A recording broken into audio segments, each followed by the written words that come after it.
the coach of the Lakers, and he has the tall task of winning over LeBron. It does seem like their relationship is off to a pretty solid start. The Lakers' official Twitter account put out this picture of the two hanging out at the facility yesterday with the caption, "Coach and King."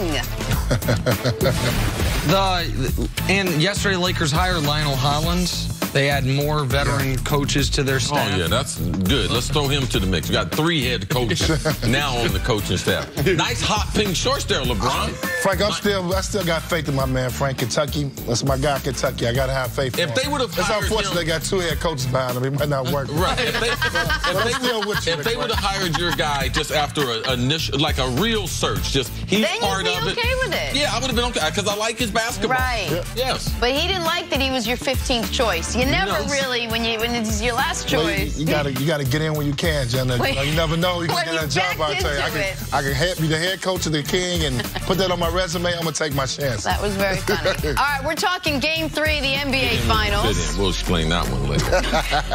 Kawhi Leonard and the Raptors will hope to take a 2-1 lead tonight.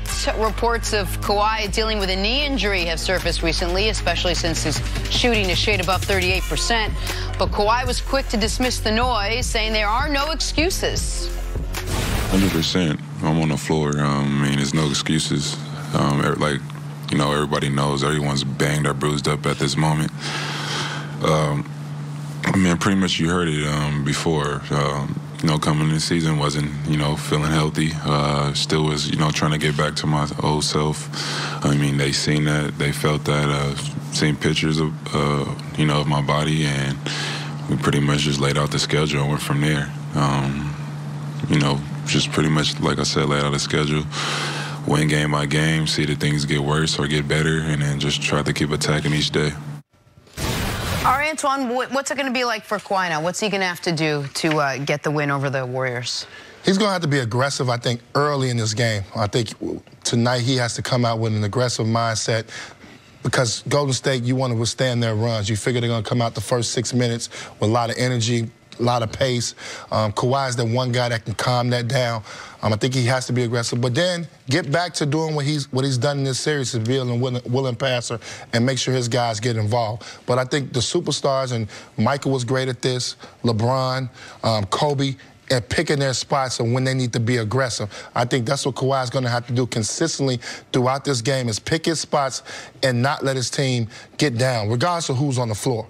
I think you got to understand Golden State's a great home team. They feed off that energy, kind of the same energy Toronto fed off of, obviously playing at home too. But he has to be picking spots and be aggressive, get to the free throw line, change his game up a little bit, mix it up, work from 15 feet in, try to get to the basket a little bit more, make his mid-range game where he doesn't have to, where he can avoid the double team before it comes over. If he adds those little things to his game and stay aggressive offensively and pick his spots, he'll be fine. And Kawhi's going to get a different look in this game, at least to a degree, than he got in Game 2. In Game 2, the Warriors made Klay Thompson the primary defender on him. Now, Klay's either not going to play, in which case you don't have to worry about it, or if he's limited, there is no chance. They say, hey, Klay, in addition to we need you on offense with a bad hamstring, guard Kawhi Leonard. They will put Klay Thompson on Danny Green, and they will ask someone else to guard Kawhi Leonard, which Klay gave him some trouble in Game number 2.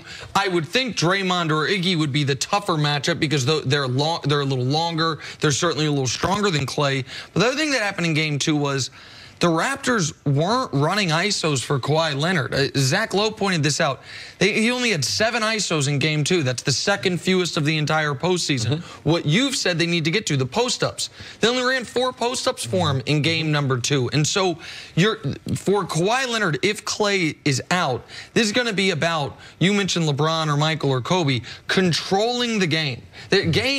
Sometimes you have a bunch of points, but it feels like they were almost a hollow point total. I know that can sound unfair at times, but when Kawhi had 34 points, it was like he did, but did you feel the real impact of it?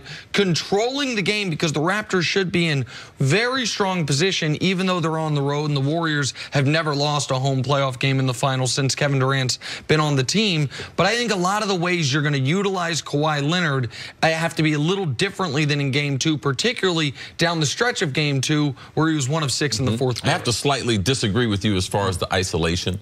I think that's for a reason. I think that's the worst offense for Toronto going against Golden State with the type of length they have. Because if you ISO, you are inviting the double team. When you know he's going to get double team. Oh, when you ISO, when you try to take a guy off the bounce, they're playing up on his three-point shot. That's made him less effective from the three-point line. So for me, I think you should go into the low post. I think they should flip it where they have 7 low posts, 4 ISOs. I believe that would be a better balance going into game number 3, how that they defended him. But I believe the number one thing for Kawhi is that you got to be on the attack. If he's able to, in the first 2 games, he shot 26 free throws. If he's able to get, averaging 13, if he's able to get to that 13 number, that means Draymond and Iggy, someone's in foul trouble. Yep. And I need to be able to get them in foul trouble early. There is I don't care all these simulators. Nick's trying to tell me about the analytics and they play these games and this happens, and this happens. I'm like, man, I'm used to the old school, man. I got that guy. He's not going to score. But if I get Draymond or Iggy into foul trouble early, I don't see a way for them to be able to win the game, because then they can't be aggressive on the defensive end, which also means don't forget about those 14 to 20 points you need from Iggy and Draymond. So I'm on the attack if I'm Kawhi. I'm getting either one of those guys into foul trouble, and if he's able to do that, Twan, I believe the Raptors are able to get the game tonight. I know we're asking a lot from Kawhi on the offensive end, but also I think he has to get back to being a little bit more aggressive defensively. And what I mean by that is that because if you're going to play this boxing one, these junk defenses and trap, Kawhi can't lay in the corner because you got a non-shooter. He's got to get in the middle, mix it up, be able to rotate, challenge at the basket. And he did it. We saw him do it against, obviously, the Milwaukee series, take on a challenge and guard Giannis and everything. He has to get back to being active defensively, too. And I know it's tough, but this comes with the territory. This is the reason why we believe he's the best two-way player in the league, is because of his ability to do this. So he has to get back aggressive defensively as well. And the injuries' impact on his defense, I think, has been underrated. We've talked about how the injuries hurt his three-point shooting, his efficiency. He was fully spent with those 6 games against Milwaukee, particularly the last 4, and he was as good as an NBA player can be on both ends of the court, games 3 through 6. In this series, he has had an easier defensive matchup, and he hasn't been able to take advantage of as much. He's been a step slow on some rotations. That free safety position that they've kind of had him playing, where he can be dominant, he hasn't been as dominant. I think that is where we don't think about the injury playing a factor, but it does. That's where they absolutely need it. If I'm betting with Nick Wright's money, if Kawhi Leonard's healthy, when they throw that ball to Sean Livingston, the claw is going the other way. Yeah, and they win on the Iggy shot. They win that. He steals that last pass if he's healthy. All right, we've got to take a break. Antoine, we'll see you a little bit later on. Coming up, talk some football. Is Le'Veon Bell still the best back in the NFL? That's next on First Things First. I was betting with my money, and if Kawhi had stolen it and gone the other way, I would have lost a lot of my money. That Iggy shot was glorious. I'm here with the Cortezes, Lawsons, Carnivales at their family reunion to show them the family of Chevy SUVs. This is the Trax, the Equinox, and the Traverse. Which one's your favorite? The Trax, actually. More